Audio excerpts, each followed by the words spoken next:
vamos falar do atual campeão mundial, né? Que é a Espanha. Ela acaba Aham. de conquistar mais um grande título mundial e, na sua visão, quais os principais pilares que sustentam esse sucesso há tantos anos? Bom, os principais pilares eu acho que vem de alguns anos a metodologia do que é o futebol espanhol, desde os clubes até chegar à seleção espanhola. Eu acho que foi um trabalho construído há muitos anos atrás que agora está colhendo os frutos, né, de grandes gerações, de grandes jogadores e que eu acredito que vai permanecer por muitos anos. Você viveu dentro da transformação da seleção espanhola. O que mudou no futebol do país para que ele se tornasse uma referência mundial? Olha, eu acho que mudou foi ter ganhado um título que foi o início dessa transformação, porque essa metodologia já não vinha daquele título de 2008, já vinha de antes, só que a gente batia na porta, não conseguia passar essa fase de quartos de finais, nem semifinais, e quando a gente bateu na final, primeira final da seleção, depois de 44 anos, que o único título que tinha até o momento era a Euro de 64, mas todos, ou praticamente a maioria, né, não tinha vivido aquele momento. E quando a gente passou a final e ganhou aquele título, foi como tirar uma mochila de 50 quilos das costas, né? Porque o que se transmitia era confiança, e sempre quando tem confiança, você consegue desenvolver o melhor futebol. Eu acho que o que mudou daquela época foi a confiança, foi a insistência no trabalho, confiar na metodologia. E daí para frente a Espanha passou a confiar, tanto é que 2 anos depois, 2008, depois que eu ganhei, ganhou a primeira Copa do Mundo, depois a Euro de 2012, chegou a ganhar outra Euro e agora outra Copa do Mundo. Eu acho que eu que estive jogando durante 20 anos, passei por momentos, posso dizer que mais doce que amargo, né? Então, os momentos amargos, você tem que saber administrar essa situação, porque quando vem a boa dinâmica, vai chegar o bom futebol, vai chegar as vitórias, vai chegar os gols do atacante, a boa defesa. Enfim, futebol se trata de um coletivo e quando o coletivo funciona, tem grande possibilidade, porcentagem de ganhar jogos e campeonato. Agora falando um pouco mais sobre o Brasil. O que a seleção brasileira pode absorver desse momento vivido pela Espanha sem perder a identidade do futebol brasileiro? Então, eu acho que o futebol brasileiro tem que voltar às essências, né? Porque eu acho que nós perdemos um pouco. Sem querer imitar a ninguém, eu acho que precisa ter, o principal fator é uma boa gestão. Eu acho que nós já levamos alguns anos sem uma boa gestão, principalmente nesses últimos 4 anos, que foi um desastre total. Eu acho que aos poucos nós temos que voltar a ter uma melhor gestão, começar a valorizar coisas que foram desvalorizadas, por exemplo, categoria de bases, eu acho que tem que reforçar muito em cima disso. E a partir daí, sacar bons jogadores, tentar fazer com que os jogadores voltem a sentir o que é a sensação que eu tenho, esse amor, essa dedicação pela camisa amarela, que eu acho que não é que perderam, mas a sensação que dá é que, como se a gente perder, a gente fica triste um dia, no outro dia já está tudo certo. Não é que o cara tem que estar chorando durante uma semana, não é isso não, mas é como se transmite, né? E eu acho que isso nós não estamos transmitindo ao povo brasileiro, a vontade, a garra que nós temos de voltar às nossas essências, de ganhar, até mesmo porque o nosso futebol segue sendo o Penta, ninguém tem esse título, mas se não mudar, a gente vai acabar ficando para trás. E o Brasil ele sempre foi conhecido pelo talento individual. Você acha que existe uma falta de um modelo de jogo mais consolidado? Olha, também, mas eu acho que eu já mencionei antes, o futebol, obviamente, ele tem que ser coletivo, porque o coletivo ele reforça o individual. E em relação à individualidade, nós sabemos que nós sempre teve as melhores individualidades da história. Então, nós temos que voltar a reforçar o coletivo, a boa gestão, não perder a nossa essência. Eu acho que o Brasil tem grande possibilidade de recuperar isso rápido, porque nós temos ferramentas para isso, né? Nesse caso, são nossos jogadores. Eu acho que isso é algo nato, isso é um dom que nós temos, os brasileiros, em relação a individualidades. E tanto como jogadores como treinadores, nós temos condições de reverter isso rápido. Obviamente não vai ser nada fácil, mas o mais difícil nós temos, né? Material humano, que são os talentos. Ainda sobre futebol brasileiro, você acompanha o Campeonato Brasileiro? E se sim, como que você avalia o nível técnico e a evolução da competição nos últimos anos? Eu sempre que eu posso, eu acompanho o Campeonato Brasileiro.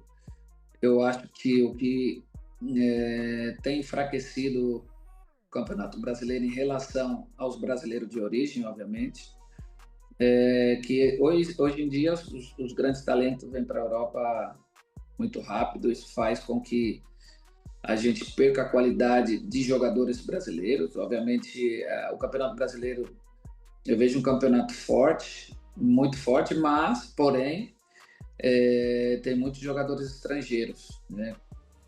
Citando dois times como o Palmeiras e o Flamengo, são dois times muito fortes.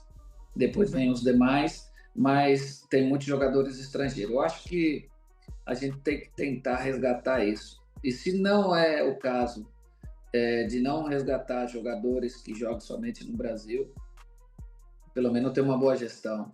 Eu acho que a gente se perdeu um pouco alguns anos. Na minha opinião, em relação ao Ancelotti, que muito fala que ele teve tempo suficiente para dar uma consertada nessa seleção durante um ano. Eu acho que não. Eu acho que não teve tempo suficiente. Eu acho que a partir de agora ele vai ter um tempo de trabalho. Agora ele vai colocar um pouco o que é a mão dele, mas sem perder a nossa essência, né? Só que nosso futebol brasileiro, sabemos que a cobrança é muito alta. Qualquer resultado negativo pode acontecer uma desistência, que no caso seria o treinador. Espero que a gente dê credibilidade, ou bem seja o Ancelotti, ou que realmente venha depois do Ancelotti dar uma continuidade, confiar no trabalho, porque grandes seleções como a Alemanha, a última vez que ganhou em 2014 aí no nosso país, eles já vinham trabalhando muitos anos, conseguiu chegar no nosso país com um trabalho de muitos anos, confiando no treinador, acabaram ganhando. A Espanha também. A Espanha agora acho que é uma referência em relação a isso. E o nosso país precisa ter um pouco mais de continuidade. Você mencionou sobre os jogadores brasileiros que atuam internacionalmente, que acabam indo para times europeus. Você acha que tem algum jogador atual que chama a sua atenção e poderia fazer sucesso no exterior que ainda não faz? Olha, os nomes conhecidos, eu confio muito no Endrick, que ele esse ano, não sei se ele já voltou para o Real Madrid, sinceramente não tenho informação, ou até mesmo se ele seguir no Lyon. É um jogador que eu confio muito, um menino muito jovem, muito talento, potência. O Estevão, já pelo seu primeiro ano, me surpreendeu, particularmente falando, porque eu achava que ele ia ter uma adaptação mais demorada pelo campeonato inglês, campeonato mais duro, forte, pela maneira que ele joga, mas já se adaptou. Eu acho que é um menino que pode dar muito para a gente. Eu estou indo nos nomes, nos meninos muito jovens, né, do nosso país. E depois tem outros jogadores também, como o próprio Bruno Guimarães, que para mim fez uma grande Copa, é, agora falando individualmente. Outros meninos jovens também, que estão aqui pela Europa. Eu acho que o que falta para a gente é uma continuidade, renovar a nossa seleção. Os jogadores que passaram, infelizmente não ganhou, foram jogadores importantes no clube, inclusive na seleção também, em algum determinado momento, mas já é hora de renovação. Você ainda acompanha o Corinthians e como que você avalia o momento vivido pelo clube? Olha, o que eu acompanho o Corinthians, o que eu vejo é má administração. Eu acabei de falar de gestão, né? Eu acho que o Corinthians, os jogadores, a torcida tem muito mérito em relação à má administração. O clube vem capengando muito tempo, mas o time sempre está aí. O time, o ano passado, com todos os problemas que teve, conseguiu ganhar o Paulista e a Copa do Brasil, com toda a dificuldade. É um time que é o maior ou é um dos maiores do nosso país. Em relação à torcida, com o Flamengo está igual. E igual em relação à popularidade, né? Digamos, a nível de cantar e animar, para mim é a maior, né? Então, eu acho que o Corinthians também mais do mesmo, né, que eu vinha falando. É questão de administração, porque é um time que às vezes dá pena de ver as notícias quando sai a má gestão no clube, está sempre, todo dia saindo nos jornais que fulano teve uma má administração, ciclano não sei o quê. Eu acho que no final das contas, quando o Corinthians se acertar, vai voltar aos títulos, como outros clubes também, né, que já passou por momentos muito difíceis, o próprio Palmeiras, o próprio Flamengo, mas eu acredito que o Corinthians, com o grande que é, com a massa social que tem, vai poder reverter a situação deles. Tem algum jogador atual do elenco corintiano que chama a sua atenção? O goleiro. O goleiro, por exemplo, eu acho que é uma peça muito importante para o clube. Já o ano passado fez uma grande temporada. Acho que ele deveria ter participado dessa Copa do Mundo, mas tem um futuro enorme, é um dos jogadores que nós temos que estar pendente. Os casos lamentáveis de racismo contra o Vini Júnior, que aconteceram nos estádios da Espanha, repercutiram muito por aqui. Você chegou a passar por algo do tipo na Espanha ou viu algum companheiro de clube passar? Olha, em relação ao caso do Vinícius, eu acho que foi algo pontual, porque comigo nunca aconteceu, obviamente isso não justifica. Eu acho que isso nós temos que lutar contra os racistas, ou bem seja aqui na Espanha ou no mundo, até mesmo porque no século XXI não deveríamos estar falando mais disso, deveríamos ter evoluído muito mais em relação a isso. Infelizmente, alguns episódios acontecem, e lamentavelmente aconteceu com o Vinícius. Espero que já essa temporada não venha acontecer. Eu, particularmente, dos 24 anos que eu moro aqui na Espanha, nunca aconteceu comigo, todo ao contrário.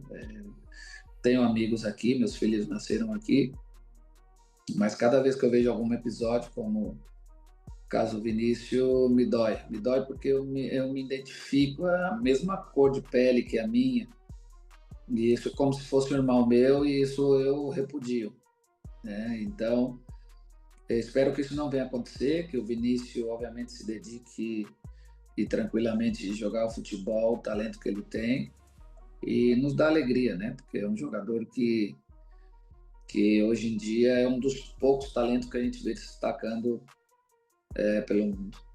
Você atuou nos Estados Unidos numa época que a Liga Soccer americana não era tão conhecida como hoje. Como que você vê o crescimento da Major League Soccer? Eu acho que Estados Unidos, pelos 2 anos que eu vivi uma experiência lá, foi muito boa, recomendo. Acho que para seguir crescendo deveria existir categorias de base, porque o que eles fazem é contratar e contratar, e eu acho que no final das contas a palavra base diz tudo, né? Quando você tem uma base, é mais fácil de sustentar uma estrutura de cara ao futuro.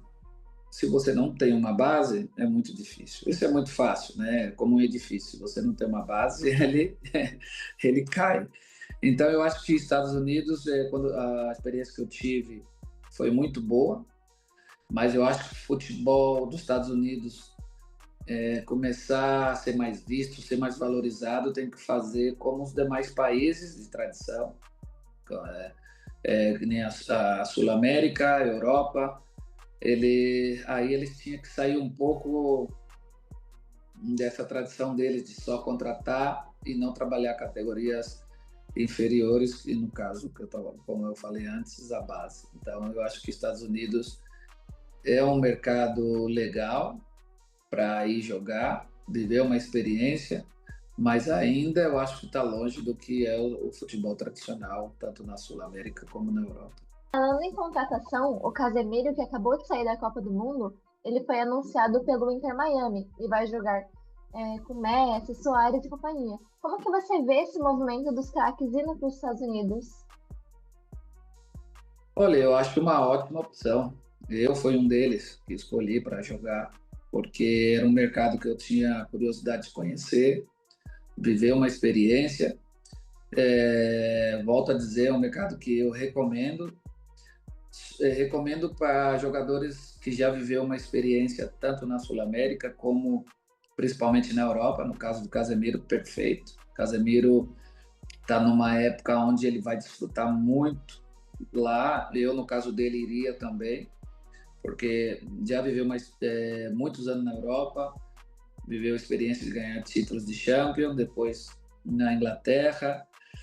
E agora é o momento que ele está com uma certa idade também, é o momento dele desfrutar dos Estados Unidos com a família. A cobrança não é a mesma. Eu acho que chega um ponto na vida de um jogador que ele precisa desfrutar de verdade, não está preocupado com a pressão, porque lá pressão nenhuma. Tem a pressão interior, né, dos jogadores que sempre competiu e sempre vai querer competir, né? Os 2 anos que eu tive, os 2 anos eu ganhei o campeonato, porque sempre tinha no sangue o que é competir. E eu tenho certeza que tanto ele como os demais que saíram da Europa vai chegar lá, vai querer seguir competindo, vai querer ganhar, mas de uma forma diferente, mais, digamos, mais relaxada. E para finalizar, como que foi atuar na mesma equipe por onde o Rei Pelé passou? Foi ótimo, foi ótimo. Nova York, tive a oportunidade de coincidir com ele em 3 eventos, realizei meu sonho. Foi algo incrível, inesquecível. Um país, como eu te falei, que a nível de organização não tem igual. Foi incrível, recomendo aos que quisessem viver uma experiência nos Estados Unidos, que vaia e que joga as temporadas que tenha que jogar e viver essa experiência.